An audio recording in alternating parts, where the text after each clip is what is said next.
Bilang cardiologist po, meron tayong 14 na kakaibang senyales na sakit sa puso pala. Okay? Ito, minsan hindi mo aakalain anong connection nitong nakita natin sa katawan. Pero, merong chance na sakit sa puso. Tingnan nyo 1 to 14 to. Number 1, yung mga may sleep apnea, yung malakas humilik. Okay? Merong paghilik na normal lang, pero meron po yung talagang malakas humilik. Tapos pag titingnan nyo yung tao habang natutulog, hihilik siya ng malakas, tapos may pause. May panahon na hindi siya hihinga. Tapos pag hindi siya huminga ng 30 seconds, 40 seconds, biglang parang magigising, hihingalin na naman, hihilik na naman. Pag ganun po, possibly sleep apnea yon at bumabagsak yung oxygen sa katawan. Yung mga taong may sleep apnea, tumataas ang blood pressure, nagkakaroon ng sakit sa puso, high risk for stroke, at nagloloko yung tibok ng puso. So, ang mga sleep apnea, maraming epekto sa katawan, stroke, sa utak, pero kasama ang sakit sa puso. So, tingnan nyo yung kaibigan nyo kung malakas sa humilik, lalo na kung overweight at malaki yung leeg nila. Next, ito po, kakaibang sintomas. May yellow-orange na mga rashes. Minsan dito sa kamay, sa siko, at minsan na sa mata. Ibig sabihin po niyan, mataas ang cholesterol or triglyceride ninyo. Ganyan po itsura niya. Marami ako nakikitang ganitong pasyente. Yung iba, hindi naman matatanggal to, nilalagyan na lang ng makeup. Pag chinek mo yung cholesterol nila, ang taas. Ganito po itsura. Ito medyo maliit pa. Sa ibabaw naman. Ito marami na.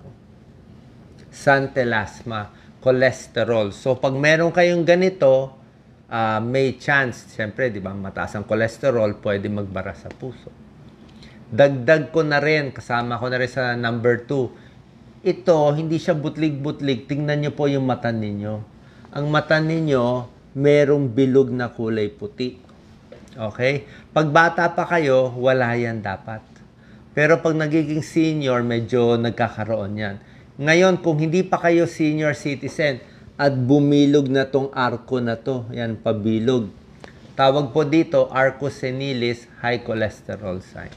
Pa-check nyo rin yung cholesterol nyo. Isabihin baka tumataas din yung risk nyo na mataas cholesterol at sakit sa puso in the future. Number 3, ito, hindi alam ng kababayan natin. Grip strength, nakita nila, very important. Tinetesting yan, gaano kalakas ang grip ng isang tao. Pag mahina ang grip ng tao, nakita nila, mas malaki ang chance na nagkakaroon ng mga sakit. Mas mahina ang muscle, mas nagkakasakit, mas nagkaka-heart problem. So, anong gagawin natin? Mag-exercise tayo para lumakas. Makakatulong yon para lumakas konti. Pero basically, pag mahina ang grip, ipa-check na rin. Baka mahina rin ang puso. Number 4, kakaibang sintomas. Malayo na to sa puso. Sa tenga. May earlobe crease. May earlobe crease na ba ako? Normally, pag bata pa, wala ka pang earlobe crease. Pag tumatanda, nagkaka-earlobe crease. Parang nababawasan ng fat yung tenga, kaya nagkaka-crease. Pag may earlobe crease, napansin to ng mga cardiologists na mas malaki tsansa, mataas ang cholesterol, may sakit sa puso. Okay? So, yan ang mga symptoms. Tulad na sinabi ko, sign of a heart attack o sa mata, santelasma, yellow deposit, tapos earlobe crease. Tunay po to. Check nyo. Number 5, kung laging nahihilo, medyo lightheaded, dumidilim ang paningin, o muntik himatayin. Okay? Pag ganito ang sintomas, kaming mga cardiologists, iniisip agad namin, nagloko yung puso, mahina ang puso, o may abnormal na tibok ang puso. Heart failure, abnormal rhythm, arrhythmia. Yan ang ko-consider. Pinapa-2D echo, pinapa-Holter monitor. So, possible sign yan ng heart disease. Yan po. Heart disease symptom, kasali ang dizziness. Yung mga kinakwento ko po sa inyo na 14 symptoms, kakaiba to Hindi ko sinama yung usual sign ng sakit sa puso. Siyempre, masakit ang dibdib, nadadaganan, parang may nakadagang elepante. Yun talaga, sakit sa puso, iniisip natin. Itong mga tinuturo ko yung mga kakaiba. Number 6, impotence. Diba? Sabihin nyo, Doc, ano connection ng impotence? Pag ang lalaki ay hindi na tumitigas si Manoy, meron ng erectile dysfunction, ibig sabihin, may problema doon sa ugat, doon sa arteries niya, sa ari ng lalaki. So, pag may problema doon sa arteries doon sa private part, malamang may problema din sa arteries, sa puso, sa utak, sa buong katawan. Magkakasama kasi yan kaya nga cardiovascular system. Okay? So, pag impotent, malamang may diabetes, malamang mataas ang cholesterol, malamang meron ng konting bara sa puso. Ito po, orthopnea tawag dito.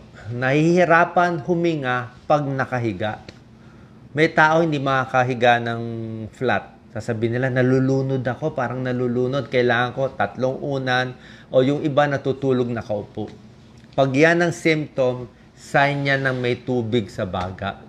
May pulmonary congestion, pulmonary edema, congestive heart failure. Yan ang pinaka-symptom. Hindi makahiga ng flat, nalulunod. So, pag hindi kayo maka-flat, orthopnea yan, sign niya ng heart failure. Pag hirap lang huminga, pwede rin naman sakit sa puso, pero pwede rin namang nervyos o pwede hika, marami ibang cause. Number 8, sasabihin mo, Doc, bleeding gums. Ano connection ng gums sa puso? Malaki ang connection ng gums sa puso. Ayon sa pag-aaral, basta healthy ang ipin, healthy ang gums, mas mahaba ang buhay, mas hindi nagkakasakit sa puso.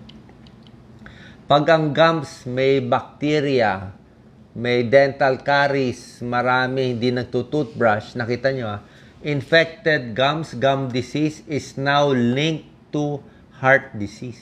Ano?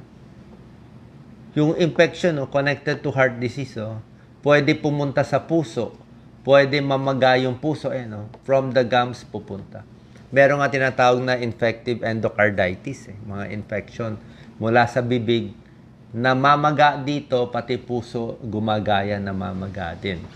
Kaya nga, napakahalaga pupunta sa dentista, magtutoothbrush, magfo-floss, laging malinis ang bibig kasi ang daming bacteria dyan, di ba? Ang daming, may bad breath, daming bacteria. Dugo yan connected yan sa mga ugat-ugat natin. So, pag yung bacteria niyan, yan ang entry point niya, papasok siya sa dugo. Yung bacteria dito pasok sa dugo, pupunta sa puso, pupunta sa ibang parts, di ba? Kaya gum disease, kailangan malinis ang ipin. Skin color change, yung bigla nagbo-blue, di ba? Dapat pag may oxygen tayo, yan, hindi dapat maputla, dapat pink ang kamay. So pag bigla nagbo-blue, blue baby yan, pwede ka may congenital heart disease, di ba? Meron din mga autoimmune disease, mga rheumatoid arthritis, pero pag yung nagbo-blue lagi, congenital heart disease. Blue fingernails, heart failure. Pag bagsak ang oxygen, bagsak ang blood pressure, yun, nagbo-blue, nagkukulang. Hindi lang sakit sa puso, pwede rin sakit sa baga. Puso at baga, pag may sira ang puso, may sira ang baga, bumabagsak ang oxygen, nagbo-blue yung kamay. Okay? Ito po, merong velvety patch, parang nagda-dark, nagiging brown o gray o medyo maitim-itim ang leeg. Yan, merong thick spots, parang kumakapal yung balat sa leeg, sa kilikili, sa singit, sa siko, ano tawag dyan? Acanthosis nigricans yan Sign to ng diabetes, sign din ng metabolic syndrome, basta overweight, may diabetes, prone magkaroon ng sakit sa puso. Magkakasama po kasi sila lahat. Ang tawag dyan, syndrome X or metabolic syndrome, may diabetes, magkapatid dyan sa may high blood, connected din mataas ang cholesterol, pati sakit sa puso. Magkakasama sila lahat. Plus overweight. 11, alam niyo naman siguro to, sign din to ng possible sign of heart disease, manas.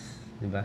Ito, sobrang manas siya. Mild manas, severe manas. So, pwedeng heart failure, hindi maganda circulation sa paa, pwedeng kidneys din, kidney failure, pwedeng liver failure, pwede rin, lagi lang nakatayo, dependent edema. Pero, possible rin na isang cause dito ng manas ay sakit sa puso.